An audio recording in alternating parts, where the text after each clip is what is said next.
Hello guys. स्वागत है आपका अपने चैनल द करंट वर्ल्ड में। सो गाइस, आज हम एनसीईआरटी क्लास 6 का चैप्टर 3 पृथ्वी की गतियाँ के क्वेश्चन आंसर डिस्कस करेंगे। इसको हमने कल पढ़ा था और उम्मीद करते हैं कि आप अच्छे से समझ गए होंगे। और इस चैप्टर का लिंक आपको डिस्क्रिप्शन बॉक्स में दे देंगे, आप जाके देख लेना। और वेरी मोस्ट इंपॉर्टेंट क्वेश्चन है, साथ में प्रीवियस ईयर के क्वेश्चन भी रखे हुए हैं। पृथ्वी की गतियों से क्वेश्चन जितने भी हैं वो सब इसमें रखे गए हैं और बहुत ही अच्छे से आपको अंडरस्टैंड होगा। अगर वीडियो आपको अच्छा लगे तो लाइक, सब्सक्राइब, कमेंट और शेयर करना। So guys, let's start the video. पहला हमारा प्रश्न है, निम्नलिखित में से किस ग्रह की कक्षा पृथ्वी के सबसे नज़दीक है? इसमें हमारा ऑप्शन नंबर डी बिल्कुल सही है, यानी कि शुक्र ग्रह। और ये कांस्टेबल परीक्षा में ये क्वेश्चन आ चुका है, बहुत ही इंपॉर्टेंट है, बहुत ही ध्यान से आप देखते चलना। क्वेश्चन नंबर 2 है, किस गैस की उपस्थिति के कारण वरुण ग्रह हरे रंग का दिखाई देता है? तो इसमें हमारा ऑप्शन नंबर ए बिल्कुल सही है, मीथेन ग्रह गैस के कारण हमारा वरुण ग्रह हरे रंग का दिखाई पड़ता है। एमपी पुलिस में क्वेश्चन आ चुका है। अब बढ़ते हैं नेक्स्ट क्वेश्चन की ओर। तो गाइज, हमारा जो अगला क्वेश्चन है वो है, निम्नलिखित में से कौन सा ग्रह नहीं है जिसे प्राचीन भारतीय ग्रह नहीं मानते हैं? ए ऑप्शन नंबर ए बिल्कुल सही, कि क्योंकि जो सूर्य हमारा है वो ग्रह नहीं है। सूर्य हमारा जो है वो एक प्रकार का तारा है और तारे की ऊष्मा को लेकर के हमारे सारे ग्रह चमकते हैं। ठीक है। अब अगला अगला हमारा प्रश्न है, पृथ्वी सूर्य का परिता अपनी कक्षा के लगभग किस गति से चक्कर लगाती है? एयरफोर्स बाय ग्रुप में ये क्वेश्चन आ चुका है, एयरफोर्स में। इसमें हमारा ऑप्शन नंबर सी बिल्कुल सही है, 1 डिग्री प्रतिदिन के हिसाब से हमारी अर्थ जो है सूर्य के परिता लगभग अपनी कक्षा में चक्कर लगाती है। अगले प्रश्न की ओर बढ़ते हैं। सो गाइस, हमारा जो अगला प्रश्न है वो है, सुमेकर लेवी 19 धूमकेतु किस ग्रह से टकराया था? आईटीआई में आ चुका है। इसमें हमारा ऑप्शन नंबर सी बिल्कुल सही, बृहस्पति ग्रह से सुमेकर लेवी 19 धूमकेतु जो है इस बृहस्पति ग्रह से टकराया था। अगला प्रश्न है, कौन सा ग्रह हरे प्रकाश को उत्सर्जित करता है? एसएससी में क्वेश्चन आ चुका है। इसमें हमारा ऑप्शन नंबर डी बिल्कुल सही, वरुण ग्रह ऐसा है, एक प्रकार का ग्रह है जो हरे प्रकाश को उत्सर्जित कर लेता है। अगले प्रश्न की ओर बढ़ते हैं। अगला प्रश्न है, सौरमंडल का जन्मदाता किसे कहा जाता है? ये एलआईसी में आ चुका है और एडीओ में भी आ चुका है। ये प्रश्न इंपॉर्टेंट है, अक्सर रिपीट होता रहता है। तो इसमें हमारा क्वेश्चन है, इसमें हमारा आंसर रहेगा वो होगा सूर्य को। तो सूर्य को सौरमंडल का जन्मदाता कहा जाता है। अगले प्रश्न की ओर बढ़ते हैं। अगला प्रश्न हमारा है, पृथ्वी के उपग्रहों की संख्या कितनी है? बहुत ही इंपॉर्टेंट, बहुत ही सिंपल है, एक। और वो कौन सा उपग्रह है? वो उसका नाम है चंद्रमा। एकमात्र उपग्रह है किसका? पृथ्वी का, उसका नाम है चंद्रमा। ठीक है। अब बढ़ते हैं अगले क्वेश्चन की। और अगला हमारा प्रश्न है, निम्न में से किन तिथियों को सूर्य की किरणें विषुवत रेखा पर सीधी पड़ती हैं? तो ये एयरफोर्स बाय ग्रुप में आ चुका, बहुत ही इंपॉर्टेंट है और रिपीट होते रहता है। तो इसमें हमारा ऑप्शन नंबर डी बिल्कुल सही है, 21 मार्च तथा 23 सितंबर को सूर्य जो है विषुवत रेखा पर पूरी तरीके से लंबवत पड़ता है।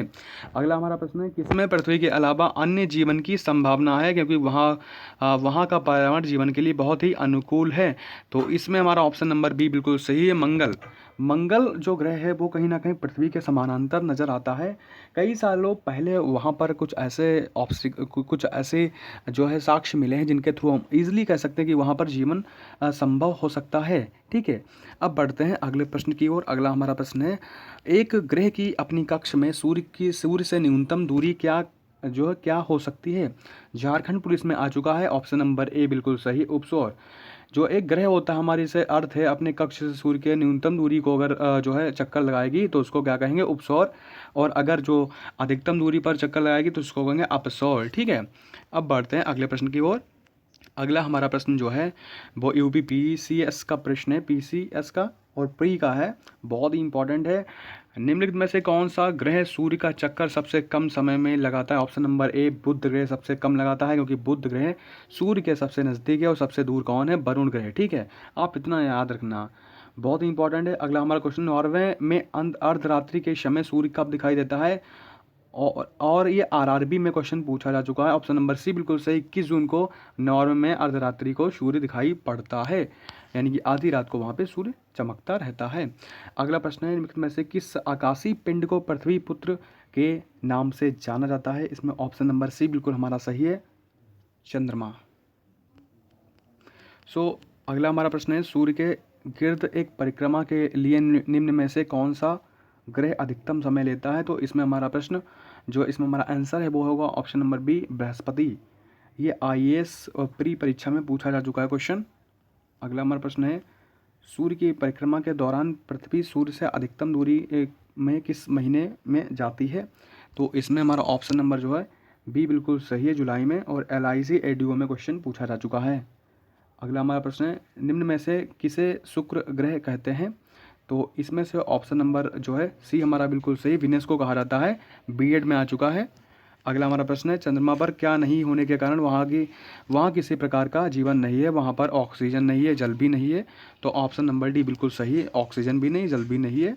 अगला हमारा प्रश्न है, किसी ग्रह के चारों ओर परिक्रमा करने वाला छोटा आकाशीय पिंड उसको क्या कहा जाता है? उसको कहते हैं जो है उपग्रह, प्लेनेट, ठीक है, उसको कहते हैं सैटेलाइट। तो अगला हमारा प्रश्न है, प्राचीन भारतीय ज्योतिष शास्त्र में किसे एक ग्रह के रूप में मान्यता प्रदान की गई है? RRB में क्वेश्चन आ चुका है, तो ऑप्शन नंबर सी बिल्कुल सही है, सूर्य को। एक ज्योतिष के अकॉर्डिंग, ज्योतिष शास्त्र के अकॉर्डिंग एक ग्रह के रूप में इसको मान्यता दी गई है, लेकिन हमारी साइंस ये कहती है कि सूर्य एक प्रकार का तारा है। तो ये थे इंपॉर्टेंट क्वेश्चन जो हमारी इन परीक्षाओं में आ चुके हैं। अलग अलग प्रकार के क्वेश्चन थे, इस टाइप से क्वेश्चन पूछे जाते हैं। तो मेरे प्यारे दोस्तों, उम्मीद करते हैं कि आप वीडियो को अच्छे से समझ गए होंगे।